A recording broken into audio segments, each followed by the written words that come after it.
Welcome back to Frankly Wines in the Time of Corona. Today we are going to wrap up Piedmont, one of my favorite regions of Italy, with some of the most famous wines really from the whole country. We're going to be talking about Barolo and Barbaresco specifically, which come from an area called the Langhe. Now I should say, I know we tasted some other wines from northern Piedmont that were also either mainly Nebbiolo or entirely Nebbiolo like Crema, but the area that the grape really got its name from was called the Langhe. Now, we did also talk some other Langhe grapes. My Barbaresco map. We're gonna go back to the Langhe here. So these long linear foothills that they would have, people many years ago said they look like tongues, and hence the area was called the Langhe in Piedmont, the foothill of the mountains.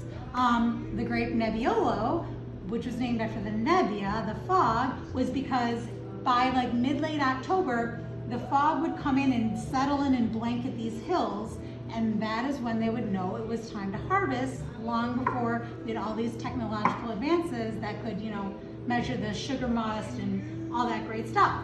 So Nebbiolo really this is its birthplace, and this area is Barolo.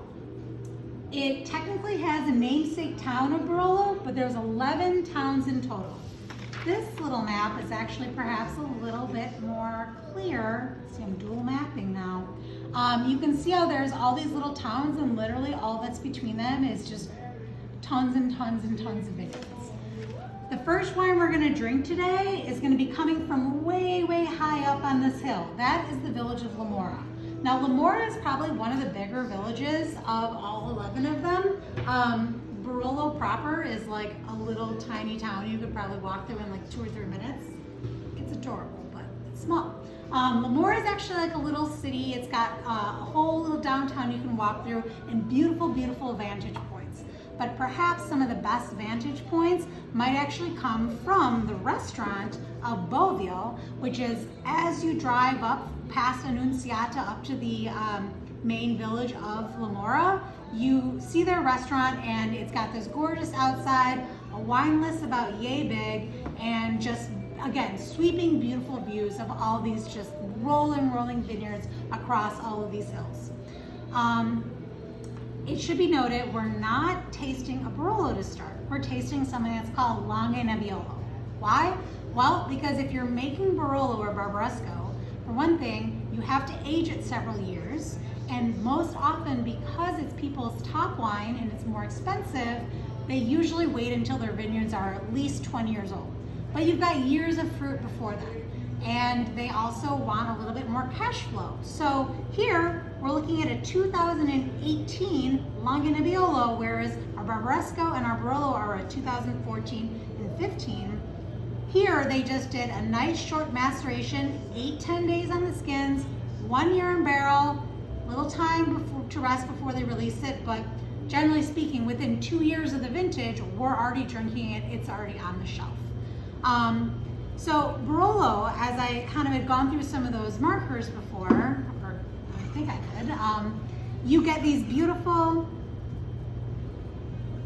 this one's got like a lot of like rose petally, dusty cherry fruit. So Nebbiolo is a grape, has some very key markers, like if you were being blinded on it. Tar and roses is the historical way to describe it, because it's got this rose petally, potpourri, mushroom, anise, tobacco, earth, and then you still always have a little bit of this like cherry fruit to it as well.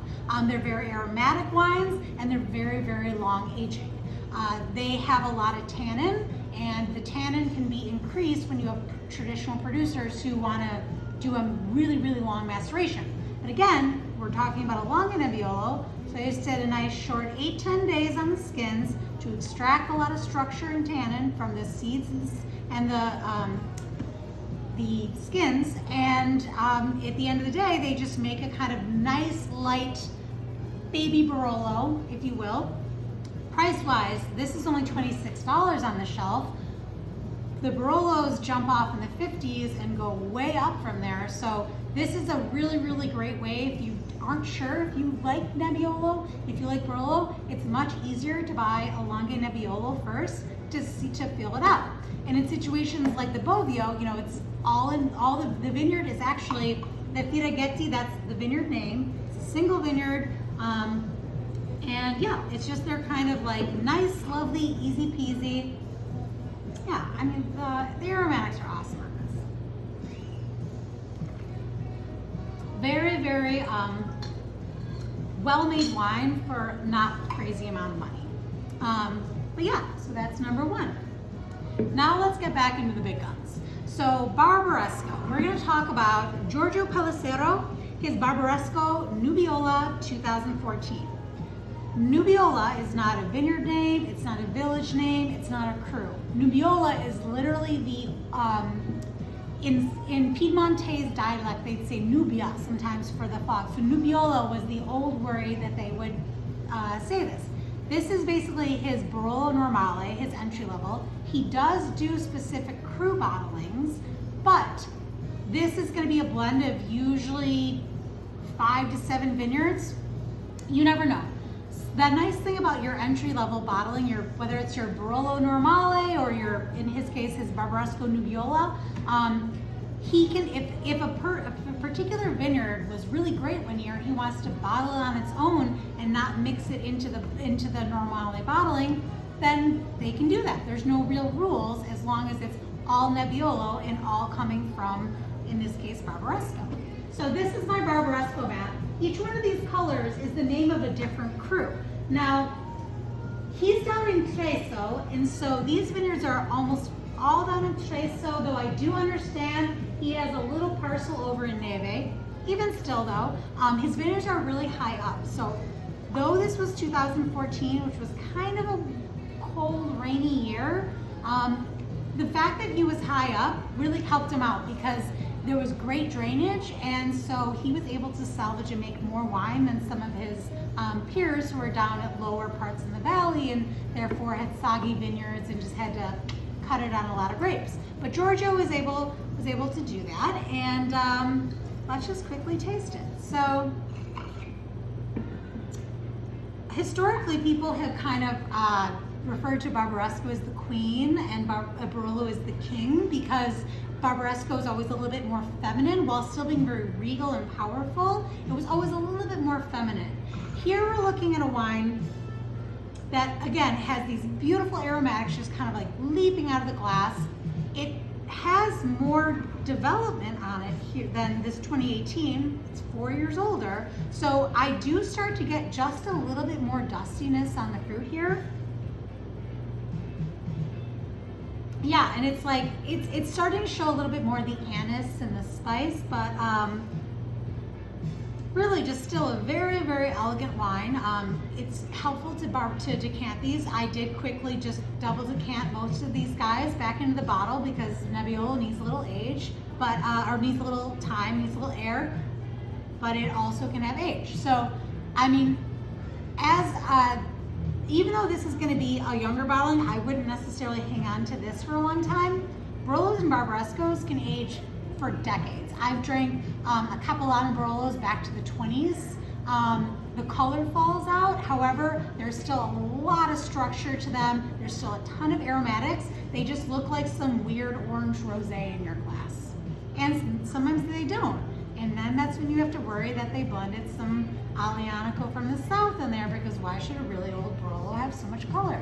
But yeah, you know, just I would say here you're feeling the development there. The fruit is more dusty. It's not as primary, but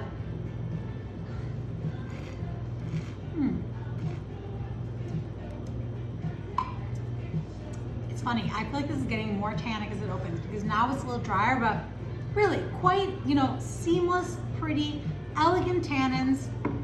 Giorgio is a great guy. I've sold a lot of his wine over the years, and he's definitely more in the traditional sense. He does 15 to 20 days of a maceration. So already we're talking about pretty much double the time that you would do a Langhe Nebbiolo, because you want to give it that structure so that it can age for all these years. But finally, let's get to our big dog Barolo. So I decided that it would be fun to do the Barolo of the same sparkler we did. When we did the Piedmont Bubbles, I did the Etre Hermano Rossana, his extra brut Metodo Classico.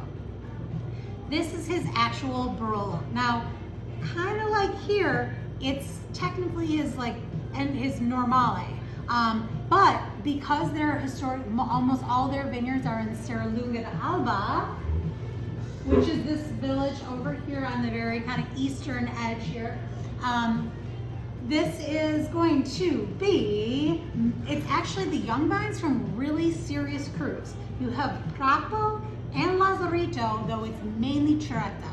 Those are all names that if you see on a bottle, it means they're a cru. And eventually when these vineyard vines get older, they will go into his single cru vineyard bottlings. But right now, these are the young vines, so he makes his Barolo Normale just as a blend, saying, but noting that it's all from the commune of Serralunga d'Alba. So already here, oh yeah, this has got way more tobacco and earth on it. Again, that's why they always say king, queen. You tend to get more masculine notes out of a Barolo, but this is also 2015, a much warmer and riper year than 14. So either way, I'm already gonna assume that a 15 is gonna have a lot more intensity to it than a 14.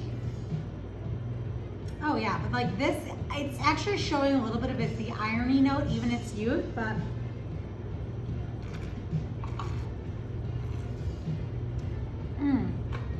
seriously cut tannin, cut, rigid. I would want to eat a piece of meat or something with this. I will say Nebbiolo, you maybe could hang out and just drink a Langhe Nebbiolo, but generally speaking, this is a wine that's seriously structured and you want to be having some food with it. If you visit the area, you better be pretty comfortable with veal, because chances are most of the meals that are going to get fed to you are veal, but the good news is they're all raised very humanely and without a bunch of antibiotics. And you'll get carne crudo and vitello tonato till your heart can conceive. But anyways, I hope that you're able to, you don't have to drink these Barolos. I would just say that if you're not as familiar with the area and the region, start out with the Langhe Nebbiolo. We usually carry a few. We have even more Barolos because as the years go by, you have really great years, you have really great crus. There's so many wonderful producers at this point. But it should be noted that the area actually outside of a couple like the Quinternos, Giacomo Quinterno, Aldo Quinterno, Angelo Gaia, these are the people who actually got their wines out into the world by the 60s, and the reason that the world even started to pay attention to the zone. A lot of these guys were kind of poor farmers well through the 70s and into the 80s, and finally in the 80s there started to be a little bit more attention to the area. Granted, that's exactly when people started playing around with shorter maceration times, different barrel types, whatnot, but at this point most people still use larger barrels. They usually go 30 days, and there's just really nothing like a really old bottle of Barolo, or even one that at least has 10 years of age on it. The aromatics that come leaping out of the glass there are unlike anything else you can really understand. And if you go to the area and see these beautiful sweeping vineyards, you're sold. Your heart's melted, you're in. So, anyways, thanks for joining us. That wraps Piedmont. This Thursday, we're actually going to be kicking off with some fun spring whites. We're doing all whites. I know we didn't do any whites, but we're doing all whites, and we're going to be doing things to pair with asparagus and spring peas and all the fun spring produce that we're starting to see come out in farmer markets if they're still doing that. So, cheers, and until the next time. Ciao.